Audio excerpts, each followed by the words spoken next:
ذرا ایک ایسی عدالت کا تصور کریں جہاں سے بھاگنے کا کوئی راستہ ہی نہ ہو، جہاں ہر ایک عمل، ہر ایک لفظ، یہاں تک کہ ہر نیت کا حتمی حساب ہونا ہے۔ تو آج ہم اسی خدائی مقدمے کی گہرائی میں اتریں گے جسے ہم روز قیامت کا انصاف کہتے ہیں۔ پتہ ہے، قیامت کو یوم الفرار بھی کہا جاتا ہے، یعنی بھاگنے کا دن۔ یہ منظر سوچ کر ہی جھرجھری آ جاتی ہے۔ اس دن ہر انسان اپنے سب سے پیارے رشتوں سے بھاگ رہا ہوگا، بھائی سے، ماں باپ سے۔ کیوں؟ کیونکہ ہر ایک کو ڈر ہوگا کہ کہیں کوئی دوسرا اس پر دعویٰ نہ کر دے۔ دنیا کے سارے رشتے، ساری محبتیں اس دن انفرادی جواب دہی کے سامنے بالکل ختم ہو جائیں گی۔ تو مطلب یہ ہوا کہ اس دن ہر رشتہ ٹوٹ جائے گا، طاقت اور اختیار کا ہر وہم مٹ جائے گا، پیچھے صرف ایک ہی چیز بچے گی، ہر شخص کے اپنے اعمال کی کیس فائل۔ اور یہ کوئی اختتام نہیں، بلکہ یہ تو اس عظیم خدائی مقدمے کی کارروائی کا آغاز ہے۔ اور سورۃ الزمر کی یہ آیت تو سمجھیں ایک طرح کا آفیشیل سمن ہے، ایک بلاوا ہے اس حتمی عدالت کا۔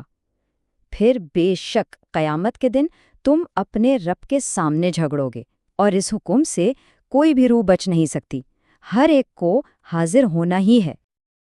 اچھا، سمن تو آ گیا، سب کو حاضر ہونے کا حکم بھی مل گیا، لیکن سوال یہ ہے کہ آخر یہ جھگڑا کس بات پر ہوگا؟ اس مقدمے کی اصل وجہ کیا ہوگی؟ اس سوال کا بالکل صاف اور حتمی جواب ہمیں اس مکالمے میں ملتا ہے۔ جب حضرت زبیر رضی اللہ عنہ نے پوچھا، کیا وہ غلطیاں جو ہم نے کیں ہمارے سامنے دہرائی جائیں گی؟ تو نبی صلی اللہ علیہ وسلم نے فرمایا، ہاں بالکل، اور یہ تب تک ہوتا رہے گا جب تک ہر حقدار کو اس کا حق واپس نہ مل جائے۔ تو بات صاف ہو گئی، یہ مقدمہ زندگی بھر کی ناانصافیوں اور ہمارے اخلاقی قرضوں کا آخری حساب کتاب ہے۔ تو پھر یہ اخلاقی قرض ہے کیا چیز؟ سیدھی سی بات ہے، ہر وہ لفظ، ہر وہ اشارہ، ہر وہ تکلیف جو کسی کی وجہ سے دوسرے کو پہنچی، اس دن اس ہر چیز کو استغاثہ اور معاوضے کے لیے سامنے لایا جائے گا۔ یہ عدالت دنیاوی قوانین کی نہیں، بلکہ اس بات کی ہے کہ کسی انسان کے اعمال کا دوسروں پر کیا اثر پڑا ہے۔ چلیں اب اس عدالتی ڈرامے کے اگلے مرحلے کی طرف بڑھتے ہیں، استغاثہ کا کیس، یعنی دعویٰ کون دائر کرے گا۔ دیکھتے ہیں کہ اس عدالت میں گواہ اور مدعی بن کر کون کون سامنے آئے گا۔ سب سے پہلے جو مدعی اپنا مقدمہ لے کر آئیں گے وہ 3 ہیں۔ پہلا، خود قرآن، دوسرا وہ لوگ جن کے ساتھ دنیا میں ظلم ہوا، اور تیسرا مقتول کی چیخ، اس کی فریاد۔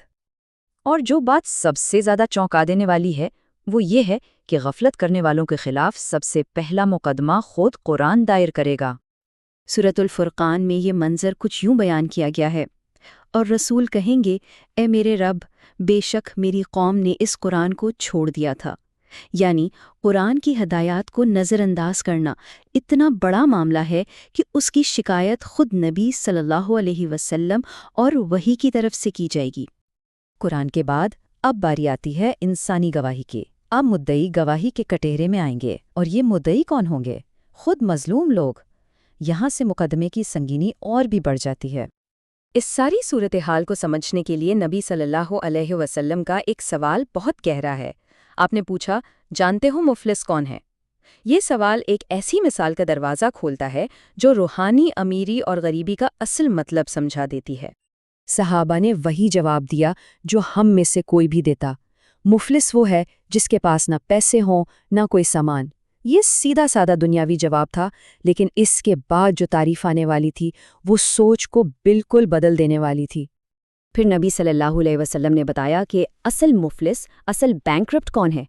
فرمایا، وہ شخص جو قیامت کے دن اپنی نمازیں، روزے اور صدقے کے ڈھیر لے کر آئے گا، لیکن ساتھ ہی اس نے دنیا میں کسی کو گالی دی ہوگی، کسی پر تہمت لگائی ہوگی، کسی کا حق مارا ہوگا۔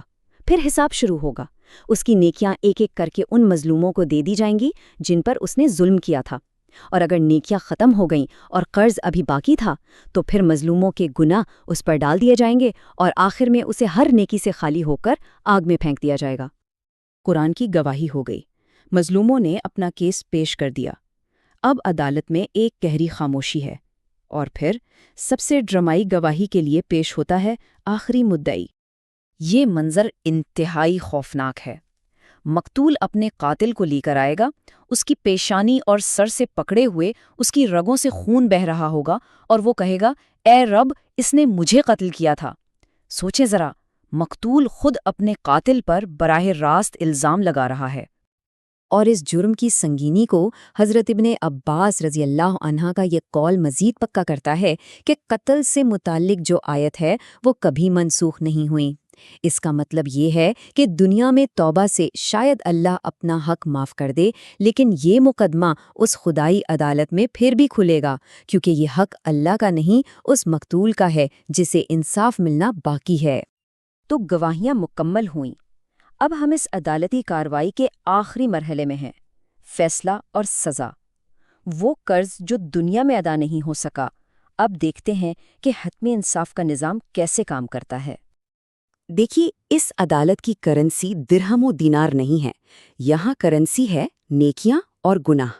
نیکیاں آپ کے اثاثے ہیں، آپ کے ایسٹس جن سے مظلوموں کا قرض ادا کیا جائے گا، اور گناہ وہ آپ کی لائبلٹیز ہیں۔